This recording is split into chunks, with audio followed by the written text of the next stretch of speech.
Alors, l'objectif de cette vidéo est de vous donner une méthode qui nous permet de d'écrire les demi-équations électroniques associées à des couples dans lesquels interviennent l'élément oxygène. Exemple, le couple ici Cr2O7 slash Cr3+, ou MnO4- slash Mn2+. Pour cela, nous allons reprendre une méthode. Ceci ne peut se faire qu'en milieu acide. Et c'est une méthode qui a dû être vue en première. Pour cela, on va repartir d'une constatation qu'on a fait sur la chimie des acides et des bases. Lorsqu'on a fait les acides et les bases, nous avons établi des formules chimiques des solutions ioniques. Et pour ci, par exemple, pour l'acide chlorhydrique, on a la solution dans laquelle il y a des ions H+ et des ions Cl-. L'acide nitrique et l'acide sulfurique sont là également. Il y a deux formules chimiques équivalentes, avec soit les ions H+, soit les ions H3+. Nous, ce qui va nous intéresser, cette partie-là, je demande quelle est l'espèce chimique commune à tous les acides en solution aqueuse. On constate bien que dans leur formule chimique ici, ce qui va changer, c'est cette partie-là, l'anion, et le cation est toujours le même, H+, H+, H+. Donc, on va avoir à notre disposition, pour les demi-équations protoniques, l'élément chimique H+, pour pouvoir équilibrer. Vous allez voir tout à l'heure où est-ce qu'il va intervenir. La deuxième chose, c'est qu'en solution aqueuse, nous avons en quantité très grande le solvant qui s'appelle l'eau.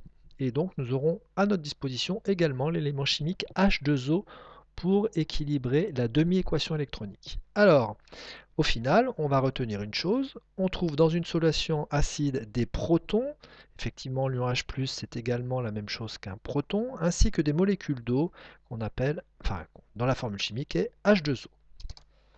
Alors maintenant, méthode pour écrire la demi-équation associée à un couple en milieu acide. Le couple, encore une fois, que j'ai choisi ici, c'est celui-là, le Cr2O7 et l'ion Cr3+, l'oxydant, le réducteur. Jusque-là, quand on faisait des demi-équations électroniques, on n'avait besoin que des électrons pour équilibrer, parce que c'est demi-équation électronique. Or ici, comme il y a l'élément oxygène qui est en plus de ce côté-là et qu'il n'y en a pas de ce côté-là, il va falloir équilibrer autrement.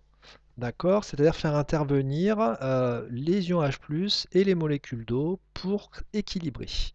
Alors cette méthode ici se fait en 5 étapes et la demi-équation sera tout à la fin ici avec le signe égal. Mais en attendant, ce sont des étapes intermédiaires euh, qu'il serait bien de faire sur son brouillon, on n'est pas obligé de le faire sur sa copie. Donc ici, la première chose, on va respecter pour une demi-équation électronique les règles de conservation des équations chimiques. Il y en a deux règles de conservation, la conservation des éléments chimiques, la conservation des charges. On commence par les éléments chimiques et on finira par les charges à la fin. Les éléments chimiques, ici, il y a du chrome, mais il y en a deux éléments chrome. Ici, on voit bien qu'il n'y en a qu'un. La seule solution ici pour équilibrer dans un premier temps les éléments chrome, c'est de mettre un 2 ici comme coefficient devant. Bien sûr, on ne mettra jamais un coefficient ici, ça voudrait dire qu'ils sont liés. Là, c'est juste qu'il y en a deux séparés. On continue, le chrome ça a été fait, maintenant on voit bien qu'il y a l'apparition ici d'oxygène. Il va falloir le faire apparaître de l'autre côté. On n'a pas à notre disposition des oxygènes comme ça, qui traînent. On a en milieu acide à notre disposition juste la molécule d'eau dans laquelle est associé H2O, un oxygène. Donc on ne pourra mettre de ce côté-là que de l'H2O pour équilibrer. Alors on va réfléchir simplement. Ici vous avez 7 éléments oxygène, donc 7 éléments oxygène. Si j'en veux 7 de l'autre côté avec ma molécule d'eau, que je fais apparaître ici, dans ce cas-là, il va falloir que je multiplie tout simplement l'ensemble par 7, parce que 7 fois un oxygène, ça fera 7 oxygènes de ce côté-là. Maintenant, une fois qu'on a fait ça, on voit qu'on impacte forcément les éléments hydrogène. L'élément hydrogène ici n'est pas présent de l'autre côté, mais on est obligé de le faire apparaître puisqu'on a à notre disposition que la molécule d'eau. Et on fait un bilan. 7 fois 2, ça fait 14 hydrogènes. Les 14 hydrogènes, il va falloir que je les fasse apparaître de l'autre côté pour pouvoir équilibrer. Mais je ne vais pas les faire apparaître sous la forme de molécules d'eau, puisque sinon je ferai apparaître des oxygènes. Donc j'ai à ma disposition les ions H+. Donc je vais tout simplement prendre les ions H+, que je mets de ce côté-là, et je vais en mettre 7 fois 2, 14 ions H+, pour équilibrer. On vient d'équilibrer tous nos éléments chimiques. 2 chrome, 7 oxygène, 14 hydrogène. Maintenant, il faut équilibrer les charges. Et il faut savoir compter les charges maintenant à gauche et à droite. Le comptage des charges, il est très simple. Eh ben, on regarde. De ce côté-là, par exemple, j'ai 2 chrome 3+.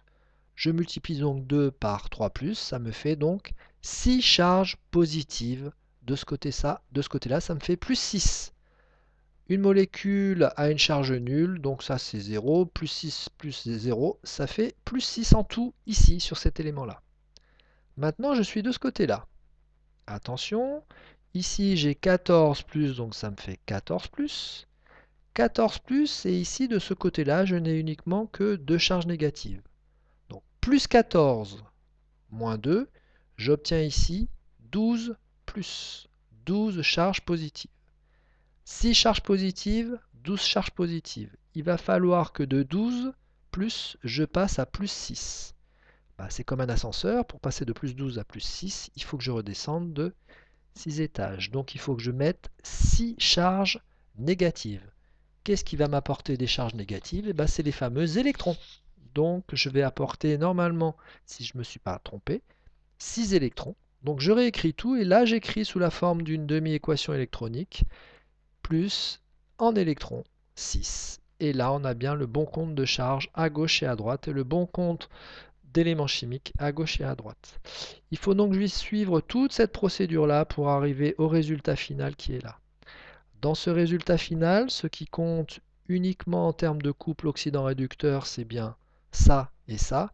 Tout le reste, ce n'est pas un couple oxydant-réducteur, ce sont des espèces chimiques qui sont présentes en milieu acide aqueux. Voilà.